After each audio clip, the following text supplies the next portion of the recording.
The boy touched the boss's corpse. Yet the loot on the ground doubled. And the silver tier equipment on the ground suddenly evolved into gold tier. The reason the Hand of Greed skill had such an effect is because Qin Feng possesses the infinite evolution talent.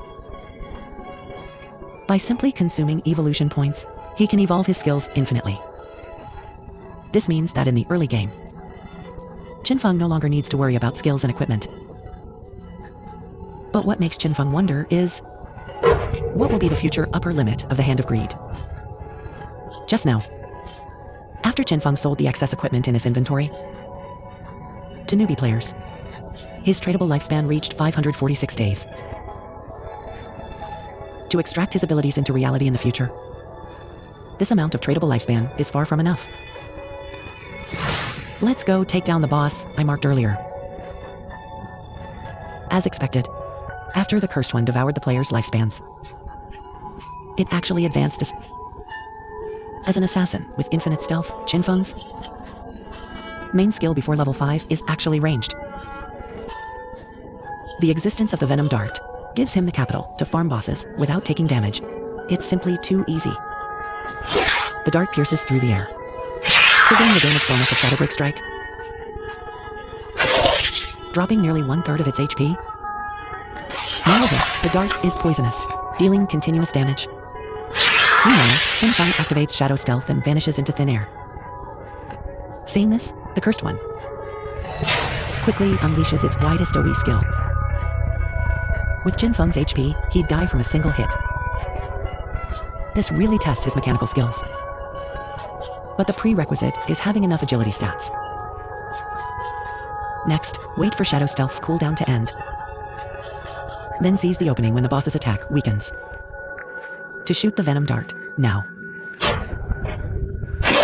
Multiple weakness strikes gradually deplete the boss's HP. The Cursed One flees toward the dense forest like it's seen a ghost. Compared to bosses that only enrage at low health, this kind of intelligent opponent is much more interesting. But it's just a dying struggle. Upon the kill, a system prompt pops up. You have slain the Silver Tier Cursed One.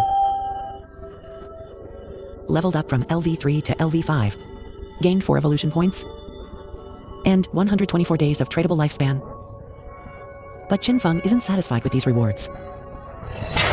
Skill, Hand of Greed, activate. You have gained another 8 evolution points. And 248 days of tradable lifespan. With the Hand of Greed, killing one boss is equivalent to killing 3. However, more surprises are yet to come. 7 or 8 silver tier items drop. But a prompt indicates the Hand of Greed's extra effect triggered. 1 silver tier equipment upgraded to gold tier. It's actually a universal class item, Curse. Ring, all stats +8. Dark elemental resistance +26. It will be very useful against many monsters in the future. The stats added by 1 ring equal 3. And the final surprise? Is this silver tier skill book? Blinks 15 meters in a target direction, dealing 3 slashes to enemies in the path. With a width of 2 meters. Each slash not only adds 100 attack, but also has a 100% on-hit effect. Grants 5 seconds of stealth after use. Immediately after, Qin Feng spends 8 evolution points to evolve the Hand of Greed to Emerald tier. The multiplier increases to 220%. And the loot upgrade probability raises to 40%. With the remaining 4 evolution points, he upgrades Blink Slash from silver to platinum.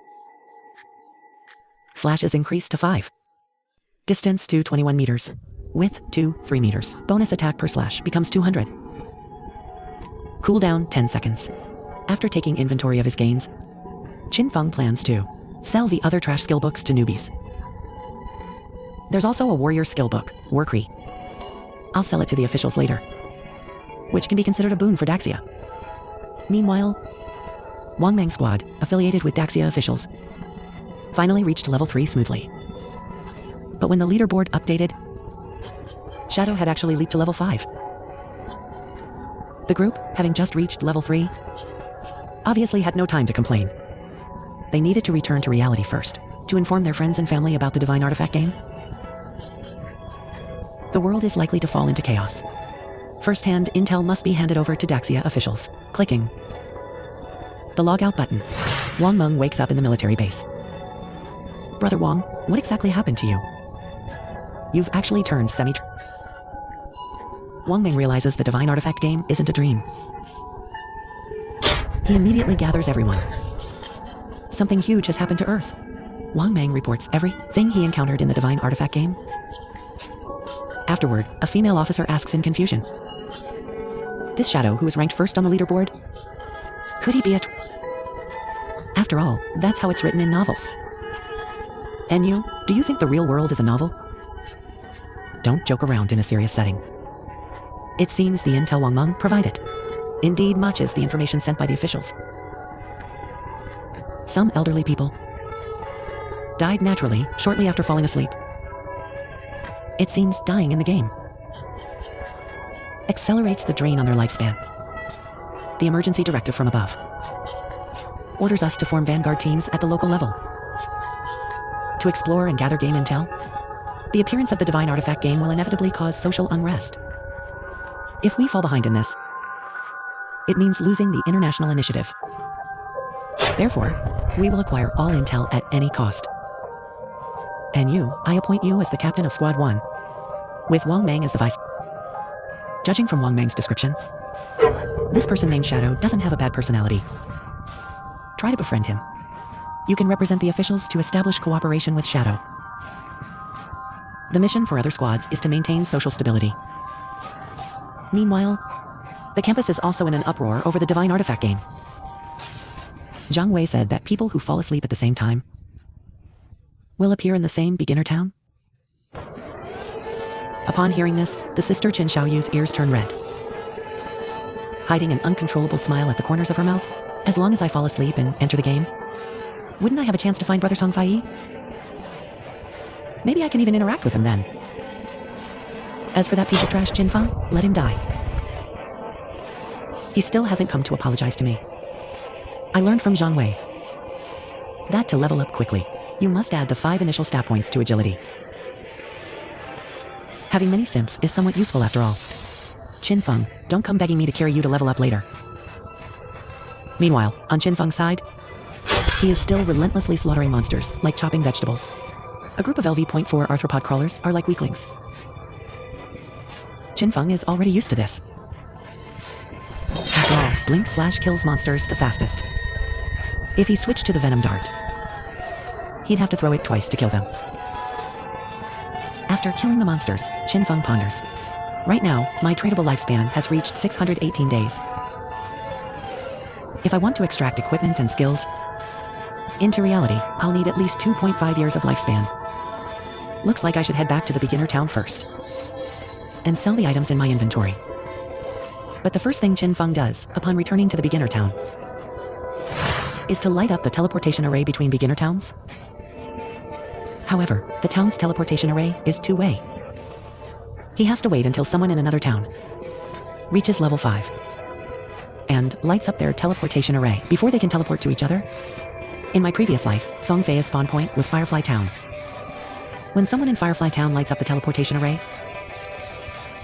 I'll know immediately. However, Qin Feng's primary goal is to reach level 10 and head to the godforsaken continent. That is where the Divine Artifact game truly begins. As Qin Feng clicks to set up a stall, a pop-up immediately appears in the town channel. Massive sale on equipment and skills? First come, first served. At this moment, an acquaintance squeezes through the crowd. He first takes out a ring, then sends a friend request to Qin Feng. But upon learning the ring's origin, Qin Feng's pupils suddenly shrink. Could it be? Could this ring be from the Golden Ghost ship? You must know, in his previous life, hundreds of guilds